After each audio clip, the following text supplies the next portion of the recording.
नमस्कार, मैं पिंकी रमोल।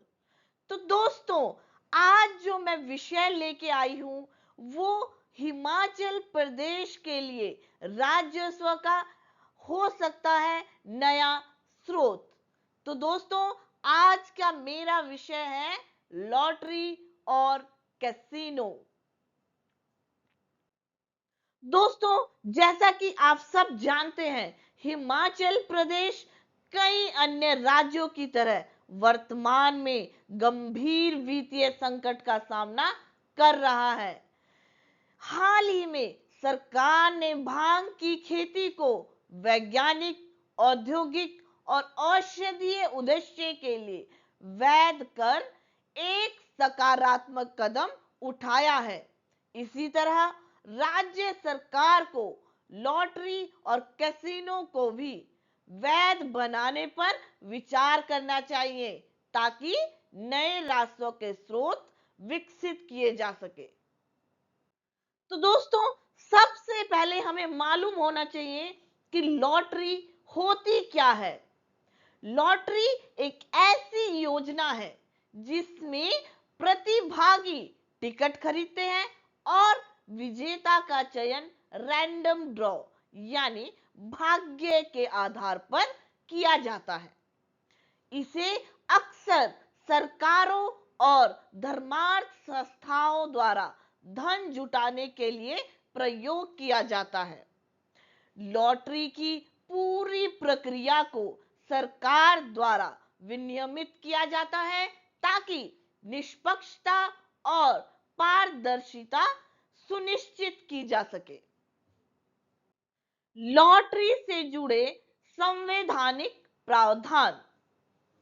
भारत सरकार या किसी राज्य की सरकार द्वारा आयोजित लॉटरी एक संघ का विषय है।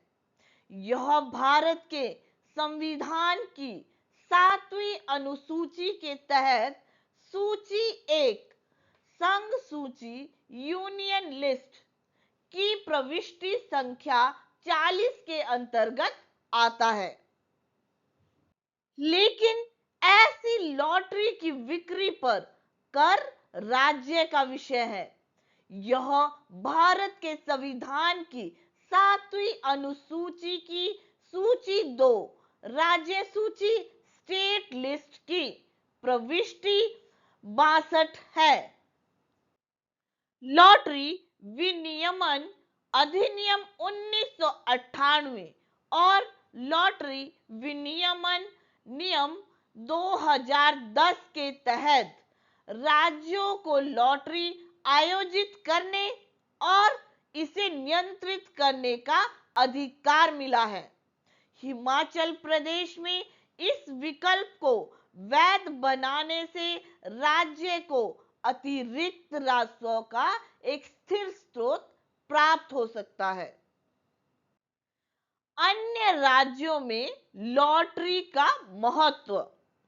वित्त मंत्रालय भारत सरकार की मार्च 2023 की जानकारी के अनुसार वर्तमान में 9 राज्यों अरुणाचल प्रदेश, गोवा, केरल, महाराष्ट्र, मिजोरम, नागालैंड, पंजाब, सिक्किम, पश्चिम बंगाल में लॉटरी वैध है और वे इसमें नियमित रूप से राजस्व अर्जित कर रहे हैं। उदाहरण के लिए केरल ले लीजिए। केरल ने 2022-23 में लॉटरी के माध्यम से 11,890 करोड़ से अधिक की आय प्राप्त की। इससे यह साबित होता है कि लॉटरी राज्यों के लिए एक महत्वपूर्ण राजस्व का स्रोत बन सकता है। हिमाचल प्रदेश में लॉटरी को वैध बनाने की जरूरत। लॉटरी या किस्मत की भारतीय समाज में गहरी सांस्कृतिक उपस्थिति है और सदियों से अस्तित्व में है। यह निश्चित रूप से एक लंबा सफर तय कर चुका है जिसकी शुरुआत 205 ईसा पूर्व के आसपास हान राजवंश से हुई थी। हिमाचल प्रदेश में सट्टा, जुआ और ऑनलाइन सट्टेबाजी जैसी अवैध जुआ गतिविधियों का व्यापक प्रचलन है, जो राज्य को संभावित राजस्व से वंचित करता है। अगर कोई अपने चारों ओर भी देखे तो हमारे राज्य में बड़ी संख्या में लोग ड्रीम 11 से लेकर एविएटर तक ऑनलाइन सट्टेबाजी के खेल खेल रहे हैं और इन ऑनलाइन खेलों का सालाना बहुत बड़ी रकम खर्च कर रहे हैं। फिर पूरे राज्य में अवैध रूप से सट्टा संचालित किया जा रहा है। हालांकि आधिकारिक तौर पर सरकार इससे इनकार कर सकती है। इस प्रकार राज्य में संभावनाओं के खेल के लिए एक निर्विवाद उच्च भूख है और इसमें भारी मात्रा में राशि शामिल है। राज्य सरकार इन व्यापक रूप से दिखाई देने वाली प्रवृत्तियों को नकारने या अनदेखा करके राजस्व जुटाने के अवसरों को खो रही है।